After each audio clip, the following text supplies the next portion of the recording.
Welcome to the Concept 101 podcast. My name is Daniel, I'm Jules. I'm Stefan. and we are three concept artists currently working in the film and games industry, as well as the organizers of the Concept 101 event in London. Now, usually what we do is we take three different kind of questions, which we all bring to the table. But today we're doing something a little bit different. We've got one question that we've been asked in the Concept 101 Discord, which we think is a really valuable one to a lot of people, especially as graduations are coming up soon. And I have another question, which is just something I want to talk about. It's very funny because I feel like we always say we do three subjects, but lately it's been like almost 50-50. We don't do that. Yeah. Which is funny. But we do what we want. It's random. But we like to give the illusion of structure. Yeah. So with that, illusion of structure in mind, our first thing comes from Kai, who is one of the members in the Concept 101 Discord, which you guys are welcome to join. We always link it in our link trees and stuff. But it's a really good question. And like I said, I think it's really good as graduation is coming around. So Kai asked us, hello, got a suggestion for the podcast that'd be very useful to all of the students. How do you know which positions are best suited for you when you're looking for a job? How do you decline jobs without offending people?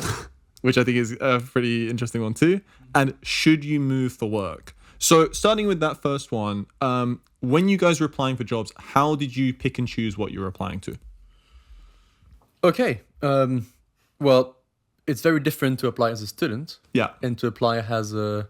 I guess this is from when we were students, right? Yeah. I didn't choose. I just was a desperate boy. What did you say? I was a desperate boy. So Can we maybe we should change your name on the podcast to Jules, the Desperate Boy Derula. yeah. But did you just apply to everything? Yes. You did? Oh, But is that true? Which Because is a mistake. yeah, because it is important to remember that like your portfolio should be targeted towards certain people, right? Yeah. So one of the big issues that we see, and we've spoken about it before, are kind of like shotgun approach portfolios where you have like too many different styles, too many different subject matters, too much going on. Yeah. There is a difference between that and the generalist kind of role that we often discuss on the podcast, which also revolves around doing a lot of different stuff, but it's a lot of different stuff within the kind of framework of cinematography. So one thing that guided me personally when I was applying for jobs and knowing what to apply for was, number one, I guess applying for roles that I felt like I had the experience for, which was junior stuff. Oh yeah. Well. But I don't want to talk about that because I think there's a caveat for that as well. But mainly I was applying for jobs that I felt could benefit, or like I could benefit that company with the work that I had. So my portfolio was I had a lot of design stuff, but it was a lot of world building. So I was trying to look for companies that I felt like my work fit into naturally, which was a lot of kind of like AAA studios and like film companies. Yeah, I tried to apply to mostly video games and some film because I went before I got my first job, which was in the film industry. In my mind, film industry was impossible to get as a first job because some professional artists told me that it's the hardest thing to get in and that even professional artists don't manage to get in. You did it first try. So I got lucky, yeah. But so I was like, oh, okay, well, I guess I'll try for video games, and I tried for many things. I researched a lot into the companies. Every company I applied for, it was applied with a lot of care, right?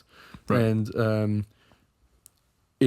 I guess I did apply to a lot of companies. Some of them I should not have applied, looking at it now. Yeah. Because no way I was going to get hired, but I was only applying to junior roles, of course, because it's silly not to apply to anything higher when you're a junior. And I tried to really focus myself on the jobs that I knew I would like to work for, and that could fit what I had, right? However, after getting loads of rejections, which I'm sure is the case for many people, I was like, okay, you know what? All I want now is to get work and get experience. And what I want is a segue into the industry, whichever way it is. And so I started to apply to broader studios. However, doing this brought me nothing good except rejection, which is not good. So I would definitely say... But it's not bad in a way, right? You have to be rejected to get somewhere. Oh, yeah. But it's not because you're getting rejected a lot that you should start just shotgun your portfolio everywhere, right? Also, I was applying I was trying not to apply to the same job every time, like Yeah, I totally. would wait a few months. I would also work on my portfolio a lot, and when I felt like I had a good improvement, I would apply again, or when there was a new job running, I would apply again. But it wasn't like fully mindless stuff. Just as a little caveat to something you said, by the way, because we were talking about how, you're applying for junior stuff. I think it is important to remember that while you probably shouldn't be applying for an art director role, if you see something, for example, a non-junior concept artist role, like just concept artist, it's not a bad thing to apply. The job that I got at ILM as a junior was for an application for concept. And it's good to remember that, for example, if a company is looking for a senior artist even, and you have a little bit of experience and like maybe you've done some freelance while you've been a student, it can be a good idea to actually apply anyway, because maybe they would be willing to, for example, if your work is good enough, hire you and train you up rather than getting a senior in. So, while I think sometimes it can be worthwhile doing. Sometimes, but Within limits. But we sort of just said something else before, which is you don't want to apply 10,000 times at the same company, or when you apply and you get rejected, Yeah. you want to wait a while. Yeah. So you have much more chances to get rejected if you apply to a senior job when you're a junior, right? But if there's no junior jobs available, why not? Yeah, but maybe if they would have one later on, I don't know. Like it seems I- a bit more risky to me. I don't know, personally. because then your name's in the system, I would say like Shark Mob has multiple times opened a position, and it's like an open position. Even if they call it like a senior, they will review a mid-level. They will review, like, if you have a very good mid-level, that are They're like a cheaper senior. yeah, exactly. yeah. I mean, companies will change. I mean, we've changed. Yeah, but that's hired mid-level, people. We've hired people where we thought they were, where we thought we only had available mid-level position, but all of a sudden an amazing senior comes in and go, okay, well, we're gonna extend the budget or something. Like this happens as well. Yeah. And if you are a very good junior, I think this is what happened to my art director when she started at Jagex. She told me recently, like, she applied to a position that Darren Bartley applied to, so they both worked at Jagex, and Darren Bartley got the job and she didn't. But because they really liked her, they opened a position for her as well, and they just accepted her as well. So, this kind of stuff happens all the time, and I think it's always worth applying.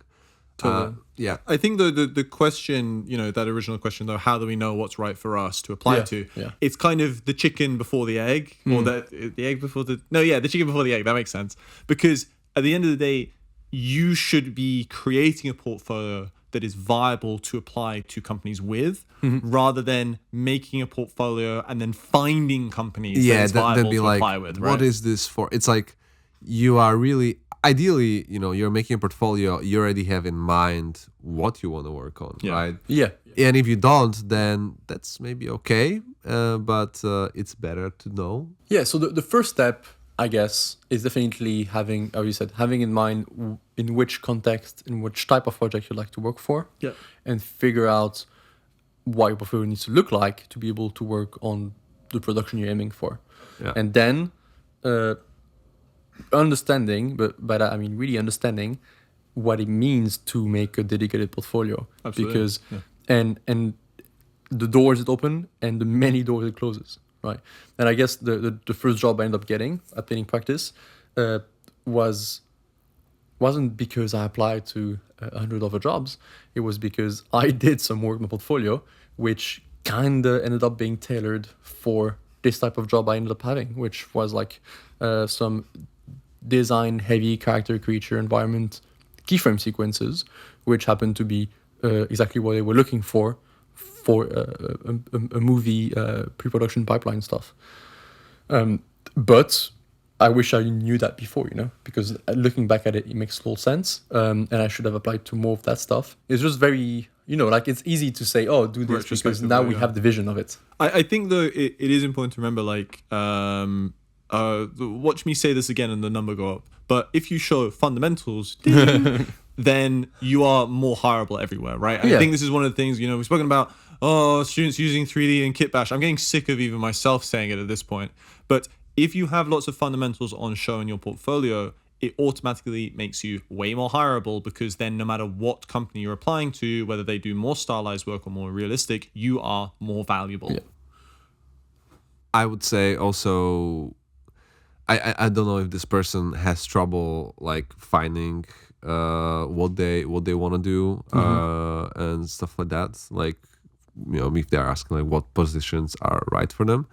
I would say if you have like trouble trying to figure it out, that's okay. But if you are planning to apply to companies, don't apply with portfolio, as we said, like it has everything. Like if it's a realistic game company, apply with your realistic portfolio. If it's your non-realistic work, it's like, for example, Romain Jondot, he can do like stylized work, and he actually has a separate art station that has a stylized work paintings in it. Oh, yeah? Yeah, he does. And he doesn't show it, or he doesn't share it, because most of his work is realistic, and he just keeps it totally separate and totally I different. didn't know that. Yeah. So you can do the same. I think you just Leaked. doxed Romain. Yeah. Yeah. There was something clearly only you knew. Yeah. I had I'll show you something the to- art station later. It's quite cool. Nice. Oh fuck! I forgot what I want to say.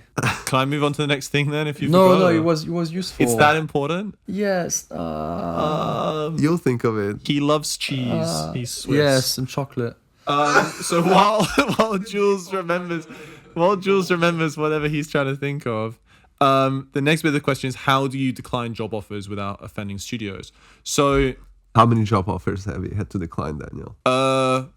some, yeah. When I was a student, I think I declined one or two when I took the position at ILM. I think without offending people is very easy, which is people, you never want to burn a bridge with a company or anybody who you talk to. You always want to be very positive and affable with everybody.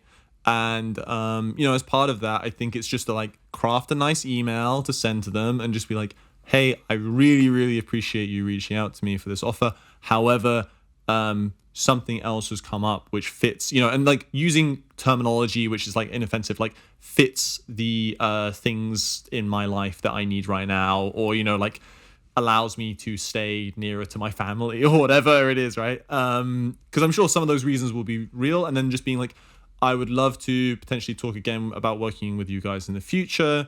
If you ever want to reach out to me, contact me here, and just being super polite about it. I think realistically, especially with how the industry is at the moment, you're probably not going to be turning down jobs, I imagine. If you get a job, you're probably going to be jumping at it and being like, oh my God, I got a job. So with regards to declining stuff, yeah, I think it's just about like being nice, being friendly, and like keeping the door open for the future. Yeah, being polite. As I said, keeping the door open. Yeah. Try to like keeping it open means many things, like keeping an email chain, maybe getting them on LinkedIn or whatever, like, or just having more than just like having more contacts maybe with the company, maybe going on a call with them and then talk with them on the call, just so you get an extra level of human contact with them, so it's easier to reopen that door later, Or if they're at an event in the future, going up and chatting to them and like, hey, I don't know if you remember me, kind of thing. Keeping in touch with the artist, like Absolutely. maybe you message them like a few months later, like, hey dude, shame I couldn't jump on this project, I hope you guys are doing well, non-work related, but just wanted to see how you guys are doing. Yeah, totally. What if let's say the artist is I forgot. Everyone's forgetting their questions. I did remember the Is other there stuff. a gas leak in here? Should I jump quickly back to the other stuff? Yeah, go for it. Because I think it was quite important. We did talk about this at IMAG. Let's say you're trying to find which company you'd like to work in, which niche, Yeah. You should look at the people that work in this company, right? Yeah. So if you're like, I want to work on Call of Duty, but I don't know how to get on Call of Duty, I don't know how to get a junior on Call of Duty, and I don't know what level they have, then look What are at you our saying? station. Are you saying Call of Duty? Yeah. You say Call of Duty? Oh yeah, Call of Duty. I thought you were saying Chat GPT. Oh really? Call of Duty. Just say Battlefield. Battlefield, whatever. Better game. No. Yeah. You're just making Call of Duty flow together in a way I've never heard. Call of it. Duty. Call of Duty. Yeah, I guess it's my Frenchness. Beautiful. But yeah, look at our station. Well, I guess look at LinkedIn. Look who works in this company. Look at the R station, Stalk them. and then, I mean, yeah, Just a little bit of corporate stalking. Like if you, we use this analogy. If you want to be an art director at Framestore, look at Dan Baker or Jonathan Ofkenaffen work. and that's the exact quality of work that you need to have minimum to enter as an actor at Framestore. And that's the same for any company. So if you're not sure you're good enough, if you need a bit of more guidance, or if you're like, why should I have a portfolio to work on, I love Bethesda game and I like The Last of Us, then look at what they have. And that will be a clear guidance of what you need to have in your portfolio. And that might also answer you, like if you want to work on The Last of Us, but then because you like the game, but then you look at the artwork, people that work there, and you don't like what they do, then means that you probably don't want to work on The Last of Us. So I remembered what I wanted to say. Okay. Oh man. Dementia. We all have dementia. No. What could be the title of this episode? It's just really late. What are, like, let's say you're in a situation where you're interviewing with a company, right? This is your only job you've gotten in the past few months. And you go and interview with the team, and it's a really bad interview. Like, the people are clearly fucking disgusting people. Wow. Okay. That's extreme. Dude. Stefan, let me ask you this. Stefan, let me ask you something. How much money do you need at that moment in time? Because that is the only question that I think is worth asking. I think so. Because there is no shame in, like, honestly, if I couldn't find work, straight up, I would go back to working in a bar until I could find work. There's no shame in doing what you got to do to get by. One more random thing. I know a company, I'm not going to say it here, that started using AI and is forcing their employees to use AI. I'm not going to say who it is in games. I didn't tell you guys before, but whatever. And I'll tell you after. And would you, when you are in this situation and they say you have to use AI, right? Like there's no if, buts, whatever. They just go, if, buts, or maybes, they go, you have to use AI. Would you just quit? Well, I think I have number one, I don't think that applies to students because they're not in a position to quit because they don't have the experience, right? Yeah. Like when you're a student, you have a lot less opportunities. I would like to think that at this point in my career, yes, there are plenty of other options if somebody was forcing me to do that, because obviously I wouldn't agree with it on a moral or kind of like ethical basis, essentially. And yeah, very, very disappointing, I guess, to hear that some companies. This is not. Sorry that I'm bringing this up without telling you guys, but like this is not to put doom and gloom. There's still majority of the, like literally 99% of companies don't do this, but there are some small companies that will, because it's cheaper for them or something like that. I think we can broaden this question by also quickly mentioning what the next question that he has, which is about relocation. Let's say you are students, and you get a job offer in the US, and you've been wanting to work as a content artist forever, but there's just simply no ways that you can move to the US to do this job. It's your dream. You'd love to do it, but you just can't because relocation is not an option for you for whatever reason in your life. How do you say no to someone where you want to scream yes, but you can't? Well, I think you just say that, right? Yeah. It's like, I would love to, but because of XYZ reasons, relocation is not possible for me. I think, and again, this is maybe a little bit unfair in a way, but I think if you really want to enter a job or a career, and you're a young person, which is like the most movable theoretically you'll probably ever be in your life, right? Before you've put roots down properly, then you should probably, give it a shot. I mean, you're using the example of America, but I can think of when I was a student, somebody who was a very good artist, and they got offers from about 3 jobs when I was like chatting to them. Still somebody I know now, actually.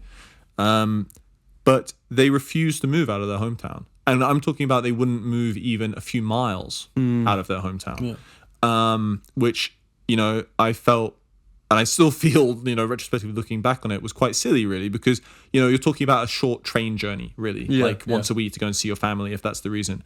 So it comes in differing extents. Obviously, there are very valid reasons, whether it's like caring for a parent, or maybe you have other kind of like familial duties you have to deal with, or even financial things, or like things with your visa, right, which mean that you cannot move.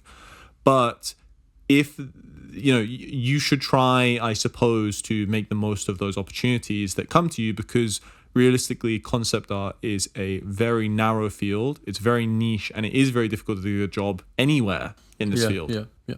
And I totally agree with you. Yeah. I mean, both of you moved for work. Yeah. I'm not saying that everybody should or everybody can, but it's not possible. I mean, the career I wanted to be in, which thankfully I'm in, not possible to do in the same level in Switzerland at all. I hope maybe one day I can come back live in Switzerland, maybe one day, but that I know that this will be, if I become very successful, able to do freelance with very high rates, so I can afford living in a country which is very expensive with a lower salary from another country, right? That's why I would need very high rates. So that would be another choice and another sacrifice to make. It's like sacrifice to go back home, let's say. I mean, I don't care too much about that, but that would come to sacrifice of losing a lot of money just to be in Switzerland, for example. Yeah. Compared to now, actually sacrifice to leave my But think of family all and the everyone. cheese. Yes. I'm And the forced to chocolate. eat cheddar now. Right, I'm dying Which from not is- having nice cheese. Definitely not as good as Gruyere. Gruyere. Oh, there's a whole. Don't get me started on cheese. That's one thing that AI will never take away from us. Cheese. chocolate. Yeah. I like how we all said that perfectly synchronized. That was Yeah. good. But yeah, I mean, does anybody have anything else to do with these questions, or I think we're done really with that. So yeah, I hope that was helpful to Kai specifically, I suppose, but also to everybody else. Yeah. And if you're graduating soon, best of luck to you. And we hope that your applications go well, even though it's quite a turbulent time in the industry. Yeah. So with that, create your luck. sorry. Create your luck. Yeah. Like it's a lot of work to get a job. It's a lot of work to get a good portfolio, and you most likely have to extend this work in the job hunting efforts, such as moving places, keep in touch with people, doing the whole social game job, blah blah blah. And most importantly, make sure that you have a certain amount of money set aside for bribery.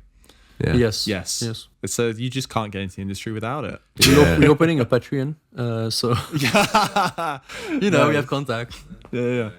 But This is a good joke. yeah, that aside, bribery aside, getting a job and all that stuff aside, I have a more kind of larger question, I guess, a more meta question about art and not just having a career in art, but also why we make it. And it really is, and it's a very basic question, but one I think that we can talk for a while about, which is like, why do you make art? Beyond, especially beyond like the career side of art, I think, because we all, make our own personal work. We all sketch. Yeah. We have our bodies of work that we produce, right? And I think with, as Stefan was talking about earlier, it really bummed me out bringing up AI again. But with AI coming around, we're constantly talking about this shit now, which I hate, but I think for me, the only positive aspect of it is, for me, it's the first time in my life that I questioned why I've been making artwork. Because prior to this point, the reason I've been creating artwork is, because this is how art, it's kind of like, because that is how art is made, right? So it's this process I greatly enjoy. And so I've been engaging with the creative process to create, right? And really like on a very pure level. But I don't think I ever really engaged with the reasoning behind that until these other processes which started to interrupt that, the flow of things essentially in the general community came along. And I think it's really opened up a lot of the metaphysical questions about like why we make art, what the purpose of it is in communities, and, what it's for. So for me, I think partially because of what you're saying, this is gonna sound really random for a bit, but I started climbing recently, and You're gonna find a way to bring it up in any conversation. And I had this thing in my head. I was like, oh, I'm pretty good at this. I wonder if I start earlier or whatever, if I was a kid, I would have been like professional at it or something, right? I know there's many circumstances that come into becoming professional, but what I'm saying, I had this urge of like, man, maybe I should quit concept art and become a professional climber. I mean, why not? Why should I continue doing art? And this came up the question, like, okay, why am I doing art? Maybe I should just quit. Like, am I enjoying it as much as I'm enjoying climbing? I mean, I am enjoying climbing right now. I know that much. And By the way, that's wild that you spend like a month doing something. You're like, I'm the best at this. I can do this. I'm gonna professionally. become a professional. Yeah, that's like me playing guitar for a month and going like, I could be the next, big thing. I will be Jimmy. And I think there's so much genetics that goes into becoming a very, very good climber. So I don't know. and you have all of them. No. Anyway, sorry, the point you were trying to make. The point what I was saying is that made me think about why am I doing art? And like a week later, I came back to it, And I also listened to this podcast with Ash Thorpe, and kind of made me think that sometimes they ask on the podcast with Maciej and Ash, like, are you born creative, essentially? Like, there's a creativity within you that some people maybe have and some people don't, or maybe it's something that's kind of rooted into you as a kid, and eventually it shows up. So like I think inevitably I wouldn't want to quit art and do climbing, because I would always have that creative kind of itch in me to make something, you know. And right now it's being expressed through concept art, and I just like coming up with ideas. And something that if I go back, you know, and like look at myself as a kid, when I was a kid, I wanted to be inventor. I wanted to create things. I wanted to be like, how can I invent the Iron Man suit, you know? Or before that, I was like fascinated by planes and other things, you know, and flying skateboards. For example, I remember doing a sketch of a flying skateboard and trying to figure out how it works. And then Spielberg walks next to it. Yeah, it was anyway. It was stupid, but the thing is, like, I always loved the thing of coming up with ideas. I just didn't know that concept art was gonna be this thing that was gonna allow me to be creative, and it just ended up like flowing into my life, and I was like, this is perfect for me to like express my creativity, you know. So I think probably one of the reasons why I create art is because I am just a creative person, and I have that thing in me. I've got a deeper question. Go on. Do you think that everyone is born creative? Like, I don't think anyone's born. I think no. I mean, kids tends to be, you know, like for example, I mean, different, but I don't think anyone is born evil, you know. We're all born as kids. No one is fundamentally evil. You kind of become maybe evil by your life events, right? And then you kill people at the end. I don't know. Oh God. Oh my God. I mean, you know, like I don't think anyone who did awful shit, they were an evil baby, you know, like you kind of become it. And so do you think everyone is born creative, or is born with a will to create stuff and share stuff, or do you think that's something you acquire with time? I think everybody is born creative, and then I think society drills it out of you. Yeah. Yeah. Yeah, totally. Yeah, That's I think our like whole societal structure is very much based around. I mean, just look at the amount of people. I'm sure many people listening to this podcast have told people during their lifetime, "I want to do art," and people have gone, "Oh yeah, cool," or and just what's gone. what's your other passions? Yeah, about yeah. art? And What's sorry, your so- real job? Yeah, what's your real job?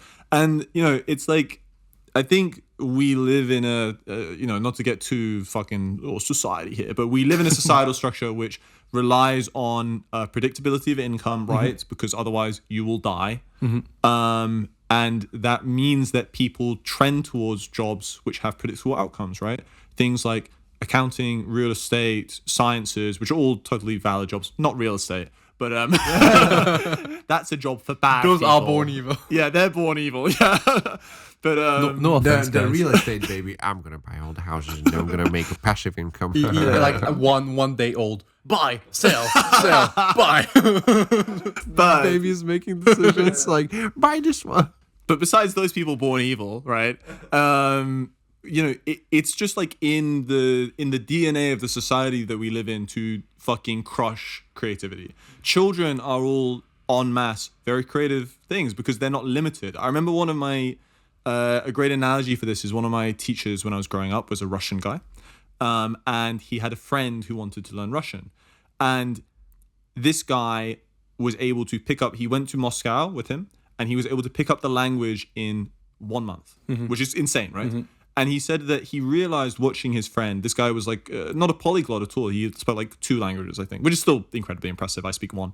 But, you know, he spoke 2 languages, English and then like French or something. And he just saw him walk around with his textbook and just go up to people in public and try to speak Russian to them. Yeah. And they laughed at him, they corrected him, but ultimately he just kept doing it until he got it right. And he ended up having so much practice and so much emphasis on doing it that he got it correct. And that is how kids learn languages, right? Like children are not afraid to make mistakes. And so they, you know, they learn things incredibly fast. I think this is the thing is like as adults, and especially as adults who go through standardized education, we are taught that mistakes are very, very bad. Do not make fucking mistakes. And you carry that with you throughout your whole life. I know people That's who, a very as good point. adults, Yeah, have you're tried always to, scared. learn art. They try it once or twice, they fuck up, and then they never touch it again because that fear of failure permeates so heavily through everything that they've done. Yeah, and the feeling of failure becomes much worse with times because you're like, Yeah. I can't fail. But also, to go back to kids, weird sentence. But, I think kids are by default very curious as well. Yeah. And they see everything with a new eyes, It's Absolutely. like everything is new to the eyes, everything. And because everything is new and because they don't know about anything, Everything's everything is beautiful. amazing. And like, I don't know, a plastic bottle can be a fucking toy. I don't know, like it's like very like everything is a new opportunity to create, to learn, and to discover things, which I think is a quality that creative people tend to keep throughout their lives, right? And I think like, I mean, We most tend of to, the people that do art as a living Yeah. kept a lot of their childhood Curiosity. right? Like they will, like. Well, I think the thing is we keep the curiosity, but then we foster it into something different, Yeah, yeah. right? It becomes like, it's like that thing about like people who have talent and then it becomes skill, right? Yeah, yeah. It's like if you have the same, I mean, I think it's great to, like when I'm in a good mood at least, I try to look at the world as if it's new. When I walk down the street, even though I've walked down a million times, I try to look and find things I've never seen before Yeah, yeah. and appreciate those things. Yeah. Because if you don't, the world becomes very monotonous and boring, right? It becomes a trudge. Or analyze, asking questions. How does that work? How does learn that function? new things. Yeah, and, just and like, don't be afraid to make a dick of yeah, yourself. yeah, being curious, asking questions, and I feel like the need to fulfill those questions because we're asking ourselves like, why are we making art? Yeah. Is because I guess since we grew up in a context, each of us, that allowed us to pursue this, right? Because Yeah. sometimes it's not the right context for you, and for unfortunately, even though you want to do art, you cannot. And so we're lucky that we could pursue this and prioritize this in our childhood. And so this need to fulfill, to ask some questions, to create stuff, Never got crushed. never got crushed, and hopefully won't. And I'm working on it. I'm breaking Stefan every day. Every time. And now that's probably why we do art, because we want to fulfill this urge to create, this urge to ask ourselves new questions, and also something that we probably something that comes from everything we just described and gets more important with the years is the imagination. Yeah. And because You kind of plateau skill wise, and then Exactly, it becomes more yeah, about yeah. like what you're making. And I mean, rather of than how course, you the make world. it. I mean, we're not all here, but we've seen a big chunk of the world, especially now with the internet. Like it's hard to see new things. However, the imagination is still here, and so it's like trying to keep feeding the imagination, and then trying to let go of the imagination to then create new things. And I think creating art is like a good way to express yourself and use your imagination as a muscle. Yeah. Do you have anything to add to this? Because I want to change it a little bit then. I just wanted to say that, I think one of the, because I guess the question I originally asked is why we make art. And I think Yeah. one of the things I do love about creating art, I don't know if it's why I make art, but it's certainly something I like to tell myself, which is about why I create it, is that I want to make art that makes other people feel how I feel. Which is miserable. No, I want to make art that inspires people in the same way that I feel inspired by art that inspires me. And the thing is that art that inspires me is few and far between. To be completely honest, I see what's on ArtStation every day, and it's all great, but there needs inspiration. That is something more. When you see something, especially a still image, and you go, "Wow, that's something special." That's something to remember, to appreciate, to look at for more than 2 seconds and not scroll past, right? And so I want to, at least part of the reason that I try to make art, I think, on some level, is that I want to inspire that reaction in other people. Because to me, from an artistic point of view, there's nothing more valuable than making somebody want to look at what you've made. Yeah, and or almost appreciate like it. like this feeling when you're a kid or you don't know too much about how things are made. Exactly, yeah. And you look at the concept and you're like, holy fucking shit. This is the coolest thing I've seen in my life. And like, so if some kid somewhere, or like some student or whoever can see something I did and look at it through these eyes and be like, this is so fucking cool. I want to do concept art. That's a win. That's like the best win possible. I think it's every time you like start a painting, you kind of keep this in mind and you push it until it's something unique. And but also I feel like this feeling, I still get it while I get an idea and then it's almost like I imagine what it could be like. And then I get the excitement of like almost being a kid again, like, oh, it could be like this, and it could be like this, and then you're like, oh, and then the professional part of your brain starts breaking it away. Piece by piece. reference, this Blender, ZBrush, but also like this is gonna be difficult to execute. Oh, how am I? It's like sometimes you have this vision in your head, and it just takes. It's still doable. It just takes a bit more effort than you might think initially. But then you do it, and then you've done it, and then you can look at it, and hopefully you're happy, and you made it. You did it. You know, that's great. And something different as well is like, so I really connect with what you said, Dan, and you as well, Steph. But also just making something. You know, like I don't want to be like, oh, live in the moment, but like a lot of people don't do many things in the moment. It's their job is a lot of jobs are not about doing something now. It's about we have to. I mean, I'm not gonna say jobs, but they have to do things for a company or for something else which needs to be done in the future, which was done in the past, and like a lot of filing, that kind of stuff. Here it's like, okay, for 3 hours, I'm just gonna be in the moment and make an image. And like when you paint, when you make art, there's no other choice than being in the moment, because what you do is like creating stuff is a present task. It's not a future task nor a past task. Like you're creating stuff now, you know, you can't be like, oh, I'm gonna create this tomorrow, but then tomorrow in the present of that day you'll have to create. I think it's very interesting that you're talking about the present and the future and the past, because on a very genuine level, there's always been a part of me artistically, which comes from a very, very egotistical place, where I've always thought, wow, it'd be really great if my work was in museums once I'm dead, in a way. And I feel like as I've got older, I've realized that's less and less of a valid thing, because ultimately, this is getting very dark, but you know, the entropy of time, nothing exists forever. You know, even the work of Michelangelo, which we've been looking at for like nearly 1,000 years, not 1,000 years, but a very long time, like 500, 600 years. One day it will disappear and people will forget about it. And so to this obsession, which I think is a very human obsession, this obsession of like being remembered, is probably a very invalid reason to make stuff. I think it can be a way to fuel what you do, but at the same time, it's kind of pointless, because one day it will all just disappear, which is a grim thing to say in a way, but it's true, you know. And so you have to find other reasons to create. And I think, like you're saying, being present in the moment is a great thing to do. And honestly, I think it's a hole that I haven't quite filled yet in my soul, because I feel like I really started to realize it within the last few years. And it was a big part of like, you know, it's that thing of like, I want to be one of the best.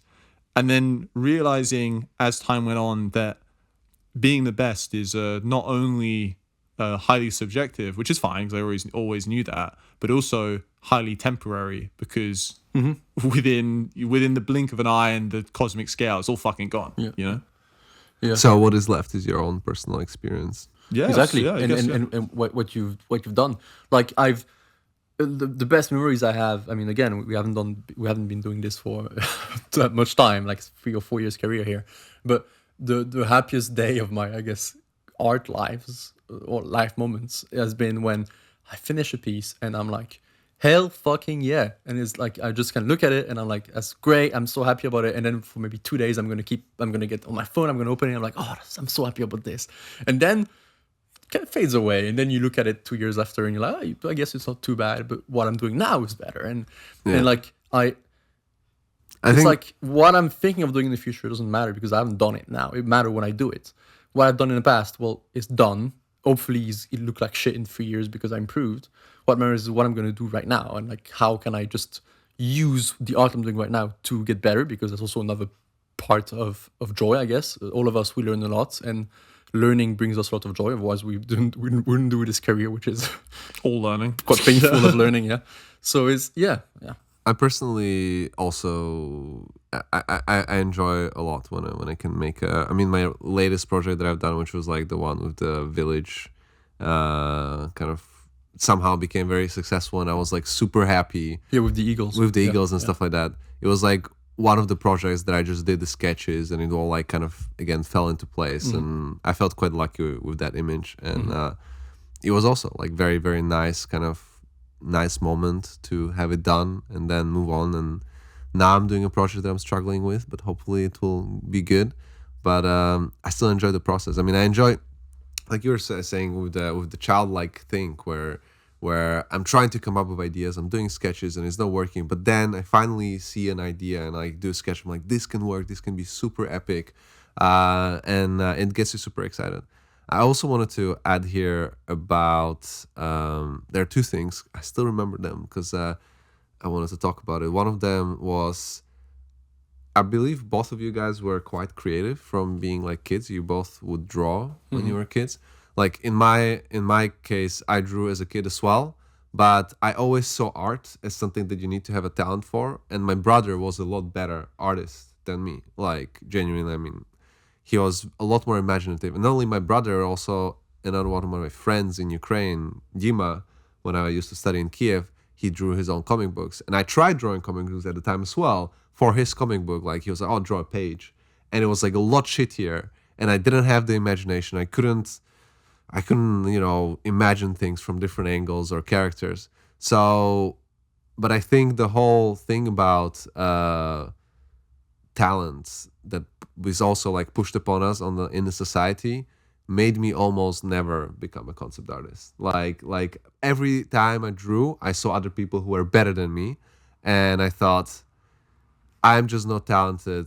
This is not worth it. And then somehow there was a tiny part of me that believed that if I just work hard enough, I can do it.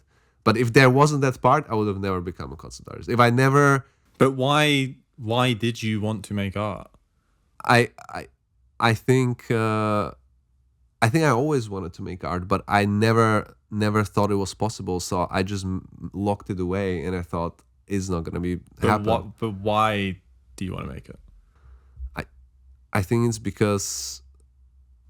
I think it's just because of the joy of creating. You know, it's just like the joy of like, man, the joy of like seeing a cool idea and just painting it, and then getting excited about seeing other people's cool ideas. I mean, that man, I that's what I like, and I specifically like right now what I'm doing at work, where I'm doing many images, and maybe they don't have to be perfect, but they all have like interesting ideas and behind them, and that's what matters. I think it's interesting that you're saying, that you kind of create for the sake of creativity, but there's always that age-old question of, like, if there was nobody there, would you still do it? If you were truly alone, like on the planet, and would you still make art? And I think, for me personally, I would make something, but purely with the hopes that somebody would find it down the line, to be completely honest.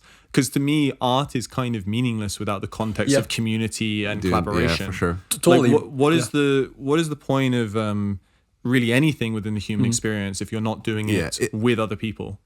But like arts, dates, like music, arts, rituals, like whatever, is like one of the oldest thing that's, I mean, I guess probably society became society very, very long time ago, because we kind of hanged out together, and then we started having rules, and then we started having some sort of art, some sort of religions, belief, whatever. And so like one of the key elements that makes human society is that we hang out together, right? It's our inherent property of the human species, is that we're socials, and we have culture, and art is within us, like expressing ourselves. Like we are social, right? Social people. And so art, music, singing, talking is like one of the purest form of expressing yourself to others. Absolutely. And I think it's like, it's one of those things where, and we've spoken about it before with like all the AI accounts on Instagram. Sorry to bring it back to AI, everybody.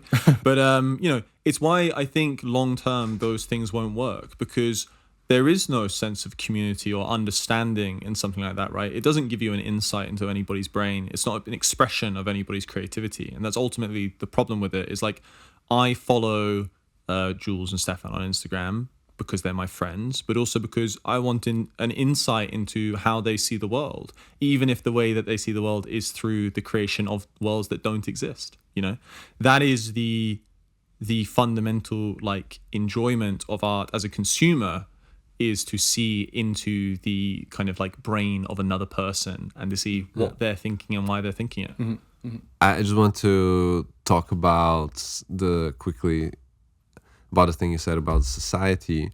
There's a great movie called Into the Wild, and it's about I think I mentioned this before to you guys, but it's about a guy who goes on a journey. Just don't spoil it, because you spoil it on another podcast. I do? Yeah, on the Courier podcast, and it's such a good movie. Okay, I'm not gonna spoil it. It should not be spoiled. Okay, but can I tell the final quote of the movie? As soon as it doesn't spoil what happens, yeah. Yeah, just the final quote of the movie is like, happiness is happiness is only true when it's enjoyed. And happiness is only true when it's shared. Yeah. And I think there's same thing with art. Art is only true when it's shared. Yeah. When other people can see it. Yeah. Just like with any other really experience. Yeah. And I think it's also like that question of, you know, why, because this has ultimately just come out of my personal existential crisis. That's right, I'm having an existential crisis at 25. I'm talking about it here on a podcast. I decided not to have a midlife crisis. I thought, let me go quarter. But damn, 50 is gonna be hard. Yeah.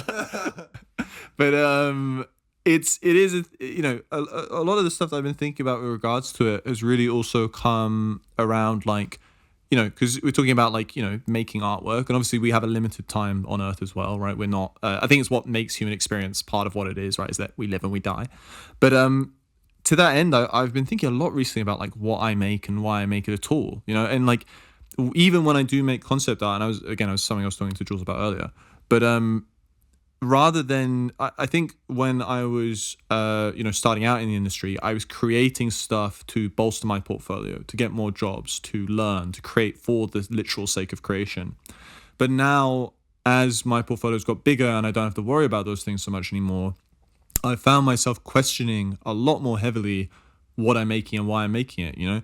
And although I'm sure lots of people look at my projects and they go, generic bullshit, to me, they are as close to unique ideas as I can have, almost, especially the more recent projects I've been doing, because that's all that I spend my time thinking about, really, is like, how can I make something that is worthwhile existing, rather than just adding another piece onto the pile of something that is, you know, not saying anything against dragons, but like, if I was going to do a dragon design project, it would have to be a dragon design that I felt nobody had done before. Yeah.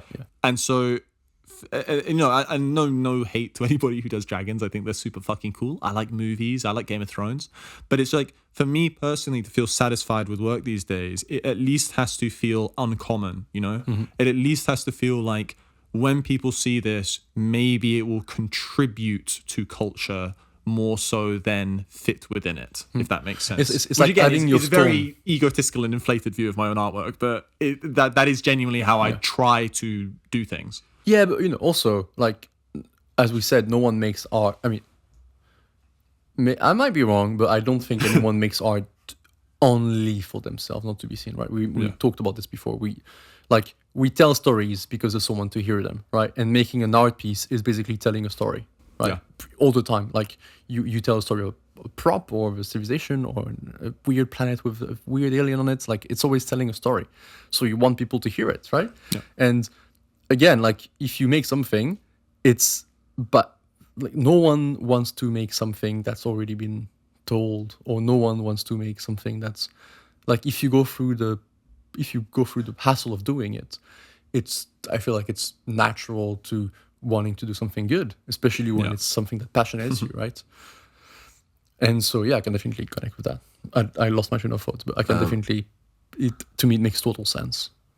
So one thing that I want to say about, like, part of the whole human experience and kind of creating art and just making art and living essentially is I the way I look at it, like for example, now that I'm doing personal work and trying to finish this project, like I felt quite burned out in the past week, and I would go to work and feel unmotivated, and then start working and then feel a bit more motivated, and it's just like goes up and down, and but it's been very helpful to just take a step back and be like, well, this is how it is. This is just part of the journey. This is my 2 weeks or 3 weeks that I'm doing this, and that's what it's looking like. And there's nothing wrong with it. There's nothing inherently bad about it. It's just how I'm feeling, and I'll just go through it and I'll react to it however I want. And if I finish this project and it will be great, then that's awesome, But I used to look at it like, oh, I'm having these negative feelings. That's so bad. Like, oh, I cannot afford to have them. But now it's like, if they happen, it's not a negative. I mean, it's a negative feeling. Maybe you not feel the best, but it's still just an experience and valuable for that reason as well to have it. And it's not and nothing wrong to shy. And it's not like you need to shy away from it as well. Mm-hmm. Like people go, oh, don't get burnt out. It's like, okay, but there's nothing wrong with that either. You just get to know yourself. It's like, that's part of it, A lot of positive things are worth because of some negative aspect to them. Like, imagine we never die. Is there still worth into living if you never die? Yeah, I think so. No, because then just look, if you're talking about like I have to live until the heat death of the universe, all right, maybe not. But if I could live like 10,000 years, fuck yeah. But there's death to that. There's an end point to this, right? But sorry, this is so random. But you've watched Sandman, right? Yeah. That's one of my favorite episodes in Sandman is the immortal man, the guy who never dies. Yeah. And do you remember the guy who owns the pub? He's like in the pub, yeah. And the Sandman says to him, "I'll grant you 100 years of life, and then you can come back to me in 100 years when you want to die. And if you don't want to die, you can tell me, and I'll give you another 100 years." And that guy just keeps on living. Yeah. And I'm like, that's pretty sick though. Like, if you could do it, I'm just thinking about all the things you would experience. I guess maybe yes, there would have to be some finitude. I'm just talking to an extreme level here. It's like there's no finitude. There's just, like same, like if everything was so easy, like if you were never hungry at all, right? Yeah. Would it be? I don't think food would have the same nice thing that everyone likes food, like because we need it. It's I can't really express this properly. There needs to be a. For humans, we exist. We do things because there is a consequence. Right? Yeah. And there's a one reward day as well. We will die. Yeah. And so we have to spend our time wisely as we can. Yeah. But also, like, if you could just snap your finger and make the best art piece ever, and you didn't have to think about anything, and that would be instant. I don't think that many people would do art because I think we would lose the value of art. You would lose the value of the process of learning, the value of. Damn, relevant. Am I right? AI. He brought it back to AI. That wasn't even my point, but actually, yeah. Like so, same with what I said about death to an extreme point. Like if you just have things instantly without needing to do anything for it, or without the learning curve, or same for cooking, same for playing an instrument, then it just removes the value of doing it. But it removes your interest in it as well. Yeah, like people, the reason why we stick with art potentially is because it is difficult. Mm-hmm. Because it's like a never-ending video game. Yeah, where I'm getting whipped every day. But do you still enjoy it? But it is interesting because I think it really comes down to especially for me. Just talk for myself, but it's gotten to the point now where I've been using a process which allows me to make. And I don't think I'm being too much of a dickhead here by saying this, but good-looking work, right? Like I can very comfortably make imagery which people like, which will do well on Instagram, will do well on ArtStation.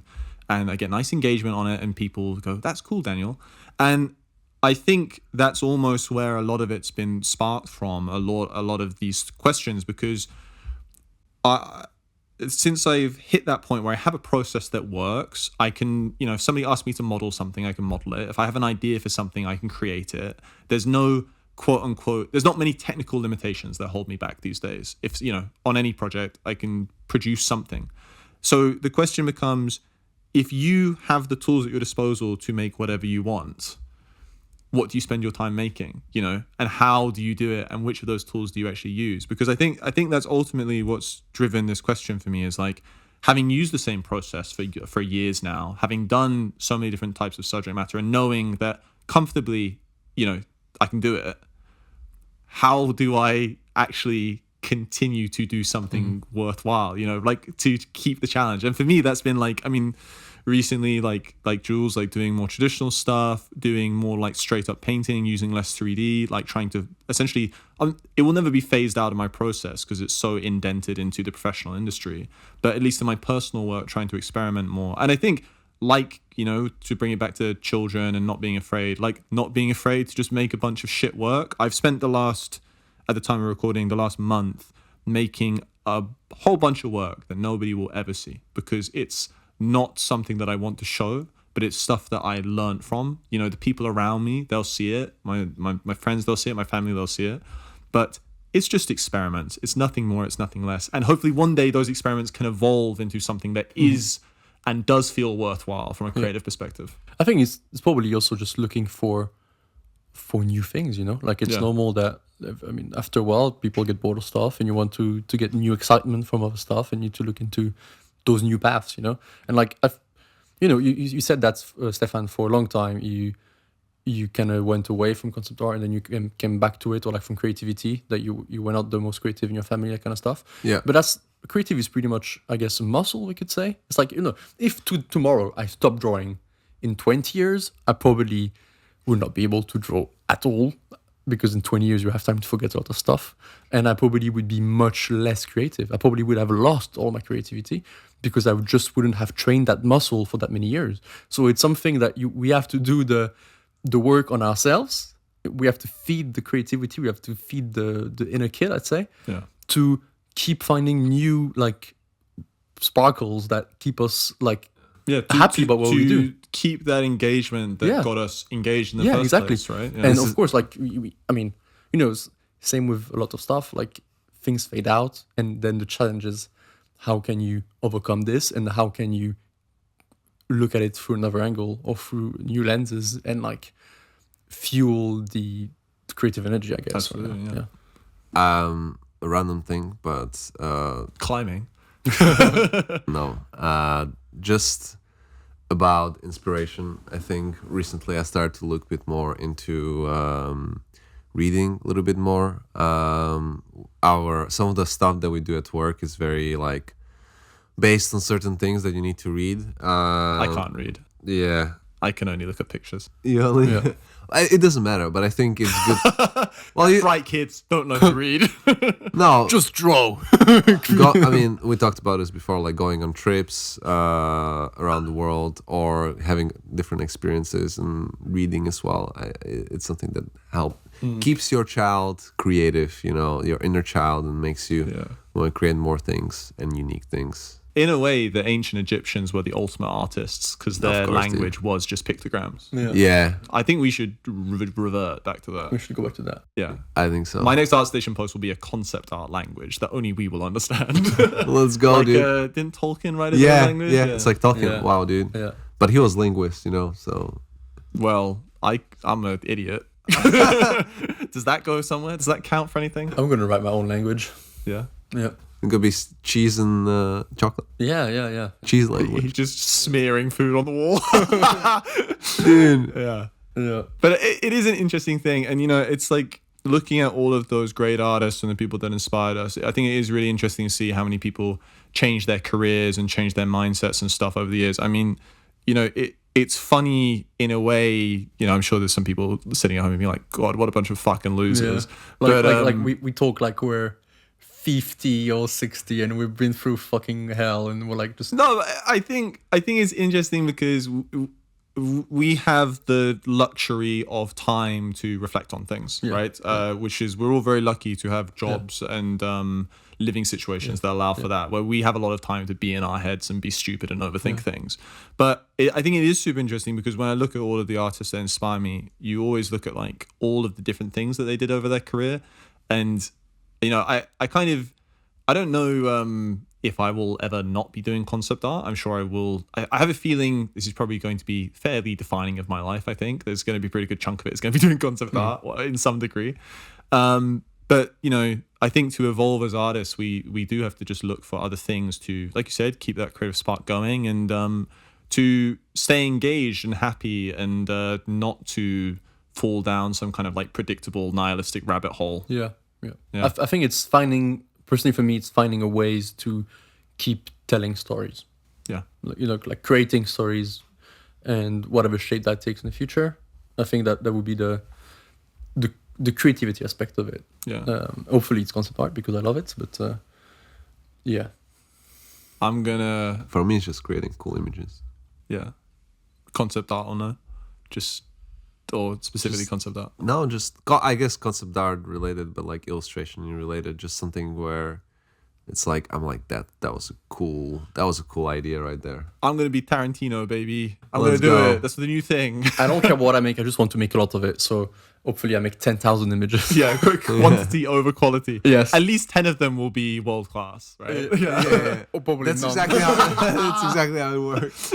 My goal, NFT, unlimited amount of them. Goddamn. Yeah. Damn, more than people. More than people. Yeah, wow. Worse quality than people. Better quality. No, worse. Again, I only care about quantity. Yeah. Well, that's one way to make money. No, that's a lie. It was a joke, guys. He's not joking. He's very serious. Yeah. And that's I'm where currently drawing a stickman right now. Who's gonna stop me? Okay, version number 2. Stickman with red hat. Take a picture. Okay, NFT. Well, we hope you enjoyed that very metaphysical, nihilistic, and bizarre episode. Let us know if you want us to have more midlife crises. And tell us when you're planning to have yours. 25, 26, maybe even 40.